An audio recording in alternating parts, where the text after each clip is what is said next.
नमस्ते। BEd second year अपना जो सब्जेक्ट है शैक्षिक प्रबंधन तथा समावेशी विद्यालय का निर्माण, पेपर अपना थर्ड है। इसके अंतर्गत जो आज का जो अपना टॉपिक है उसके बारे में अपन अध्ययन करेंगे कि संकलित शिक्षक शिक्षा कार्यक्रम के बारे में अपन अध्ययन करेंगे। संकलित शिक्षक शिक्षा कार्यक्रम के बारे में अपन अध्ययन करेंगे। इसके अंतर्गत जो सामान्य रूप से संकलित शिक्षक शिक्षा कार्यक्रम में जो शिक्षक शिक्षा में संबंधित समस्त व्यवहारिक एवं सैद्धांतिक पक्षों को समाहित किया जाता है और एक कुशल एवं योग्य शिक्षक के लिए आवश्यक है।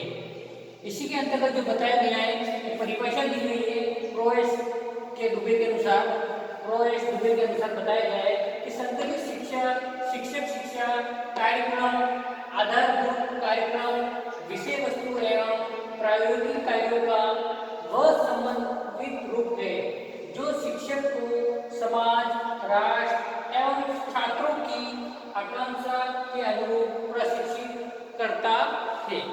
एक बार और देखिए इसको अंतर्गत कि शिक्षक शिक्षा कार्यक्रम का संकलित स्वरूप शिक्षक कौशल, शिक्षण विधियां, सकारात्मक दृष्टिकोण, कार्य अनुभव, स्वास्थ्य, शारीरिक क्रिया एवं समाज सेवा आदि से संबंधित होना चाहिए, है ना। तो ये प्रोएस के अनुसार संकलित शिक्षा कार्यक्रम एक आधारभूत कार्यक्रम है जो उसके अंतर्गत विषय वस्तु एवं प्रायोगिक कार्यों का समन्वित रूप है जो शिक्षक, समाज, राष्ट्र और छात्रों की आकांक्षा के अनुरूप प्रशिक्षित करता है। वह संकलित शिक्षक शिक्षा कार्यक्रम के अंतर्गत बताया गया है। इसी के साथ में अपनी जो नेक्स्ट एक परिभाषा और दी गई है जो श्रीमती आज्ञा शर्मा के अनुसार, उसमें बताया गया है जो संकलित शिक्षा क्या है। संकलित शिक्षा जो कार्यक्रम में शिक्षक प्रशिक्षण से संबंधित उन सभी तथ्यों का समावेश किया गया है। इनकी क्या है, संकलित शिक्षा कार्यक्रम में जो शिक्षक प्रशिक्षण से संबंधित उन सभी तथ्यों का समावेश किया गया है जो एक कुशल और योग्य शिक्षक के लिए आवश्यक होते हैं।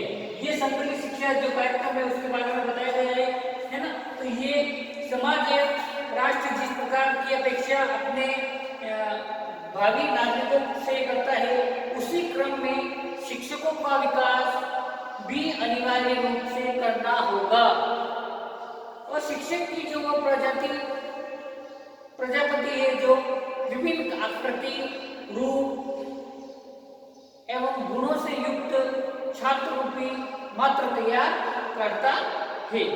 इसके जो संकलित शिक्षा कार्यक्रम का जो स्वरूप है उसके बारे में अपन अध्ययन करेंगे।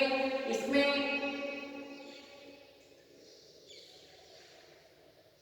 संकलित शिक्षा कार्यक्रम में जो शिक्षक के विकास हेतु उन सभी पक्षों का स्थान प्रदान किया जाए जो उसके दायित्व एवं कर्तव्यों को पूर्ण करने में सहायता प्रदान करता है। शिक्षक पूर्णतः योग्य, सकारात्मक सोच, वैज्ञानिक दृष्टिकोण और समर्पित व्यक्तित्व एवं प्रायोगिक अनुभव से युक्त हो और इसके अंदर छात्रों का सर्वांगीण विकास कर सके, तभी ये संकलित शिक्षा कार्यक्रम के अंतर्गत होगा।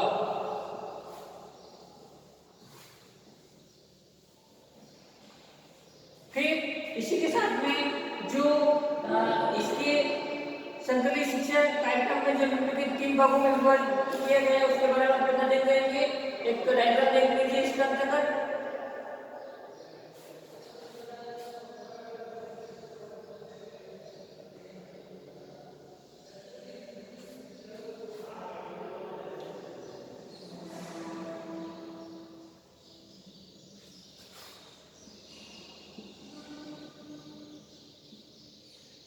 संकलित शिक्षा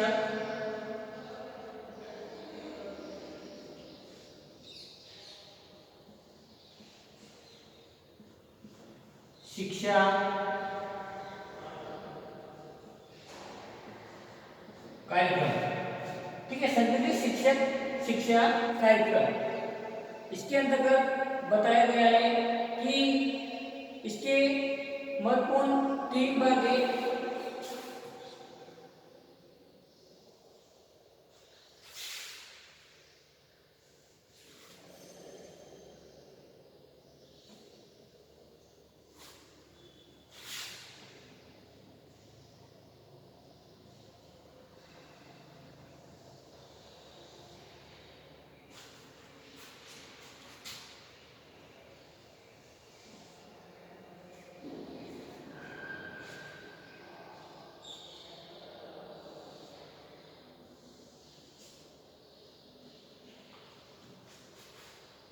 इसमें जो पहला है आधारभूत कार्यक्रम।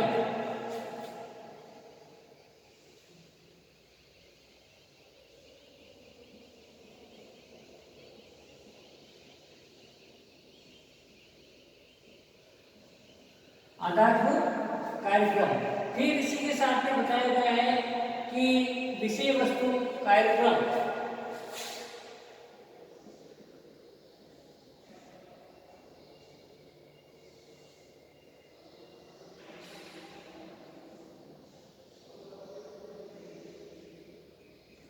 और नेक्स्ट थर्ड बताया गया है आपको प्रायोगिक कार्यक्रम।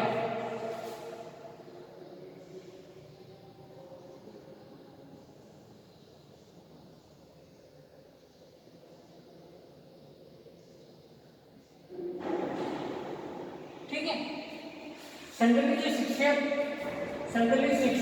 शिक्षा कार्यक्रम, उसके अंतर्गत पहला है आधारभूत कार्यक्रम, सेकंड है विषय वस्तु कार्यक्रम और थर्ड है प्रायोगिक कार्यक्रम। इसके अंतर्गत जो बताया गया है कि जो आधारभूत शैक्षिक जो कार्यक्रम है उसके अंतर्गत बताया गया है कि दार्शनिक, मनोवैज्ञानिक एवं सामाजिक आधारों को समाहित किया जाता है और एक शिक्षक के लिए इन तीनों पक्षों से परिचित होना अनिवार्य एवं आवश्यकता होता है।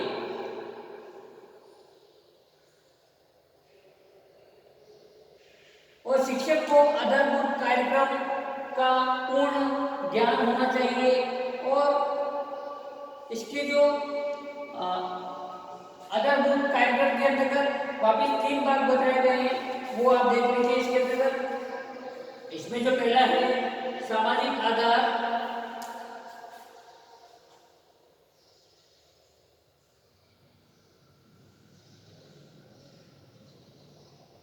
सामाजिक आधार,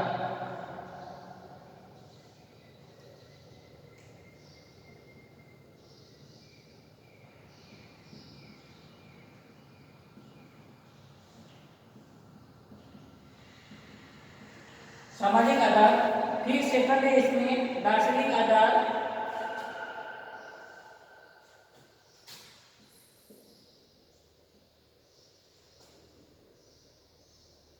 दार्शनिक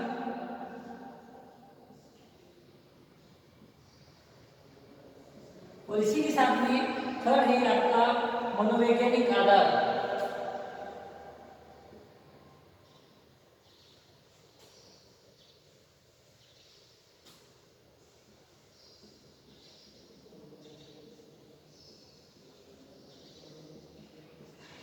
ठीक है, तो ये देखो इसी के अंतर्गत जो आधारभूत जो कार्यक्रम है सामाजिक आधार, दार्शनिक आधार और मनोवैज्ञानिक आधार, इसके अंतर्गत जो अलग अलग आपको बताया गया है।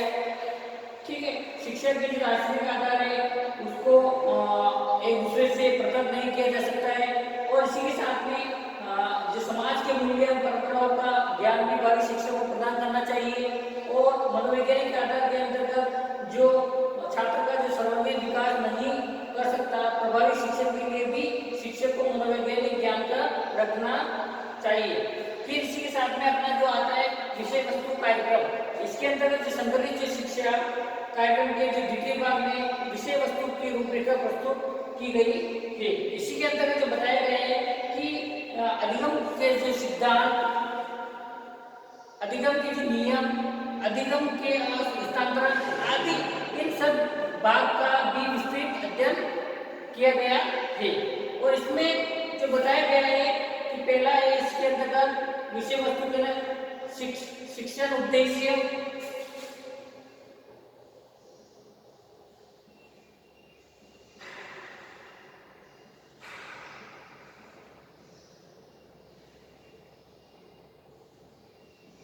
शिक्षण उद्देश्य, शिक्षण विधियां,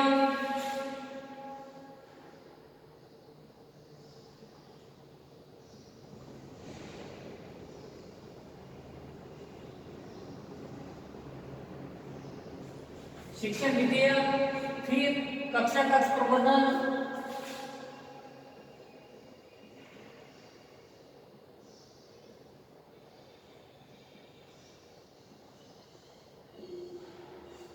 कक्षा कक्ष प्रबंधन, फिर आता है शिक्षण तकनीकी,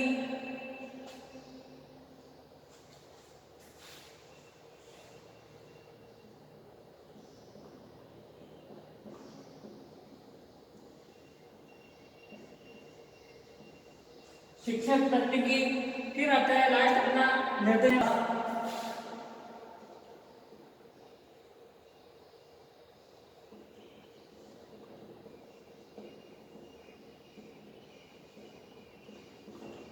ठीक है, निर्देशन एवं परामर्श।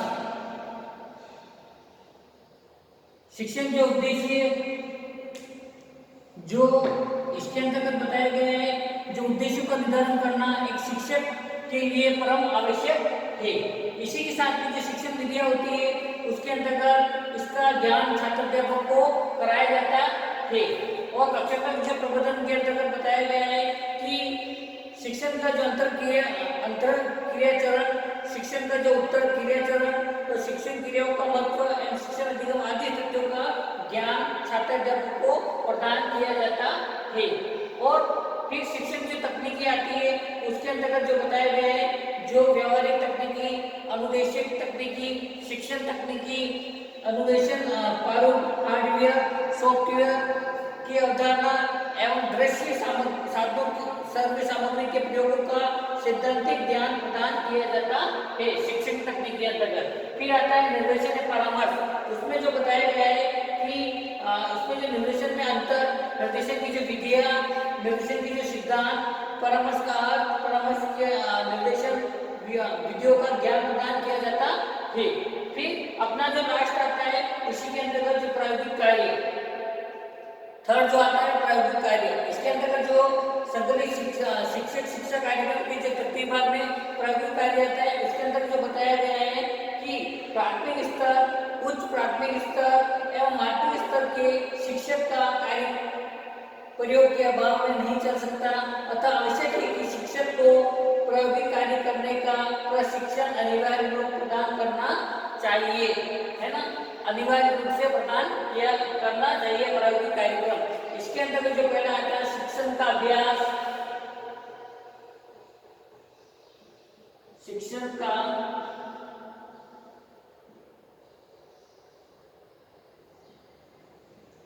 अभ्यास। फिर सेकंड आता है सामुदायिक कार्य,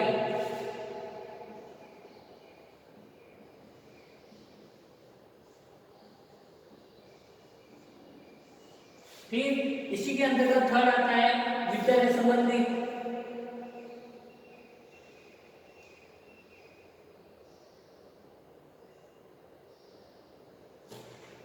विद्यालय संबंधी कार्य।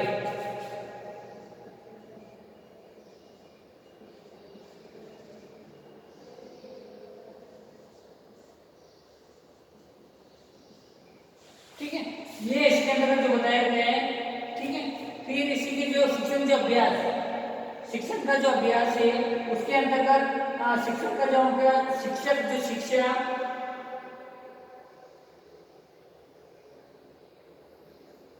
कुशल शिक्षण नहीं बन सकता। कुशल शिक्षक बनने के लिए यह आवश्यक है कि छात्र अध्यापक को शिक्षण कला में पारंगत बनाया जाए, तभी शिक्षण का अभ्यास हो पाएगा।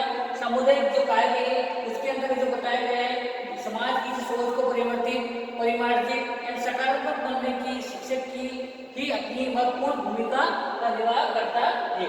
फिर आता है विद्यालय संबंधी जो कार्य है, इसके जो अंतर्गत बताया गया है कि वर्तमान समय में पाठ्यक्रम सहगामी क्रियाओं का बहुत अधिक महत्व है और इसके अभाव में किसी भी छात्र अध्यापक को पूर्ण योग्य शिक्षण नहीं बनाया जा सकता। अतः शिक्षण प्रशिक्षण कार्यक्रम में पाठ्यक्रम सहभागी सहगामी क्रियाओं का अवश्य सम्मिलित किया जाना चाहिए। इसी के साथ जो संकलित शिक्षा कार्यक्रम का स्वरूप शिक्षकों के लिए जो एक व्यवसायिक आचार नीति है, इसके बारे में आपने देख लिया है, ठीक है।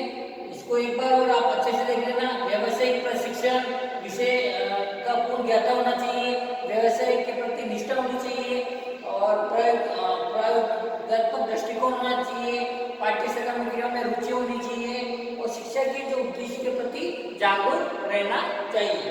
तो ये इसके अंतर्गत बताया गया है कि प्राचीन भारत में जो अध्यापक को ईश्वर के पश्चात दूसरा स्थान दिया जाता था, परंतु वर्तमान समय में अध्यापकों के उस सम्मान में बहुत कमी आई है और यह अमित आचार नीति के अभाव के कारण ही है।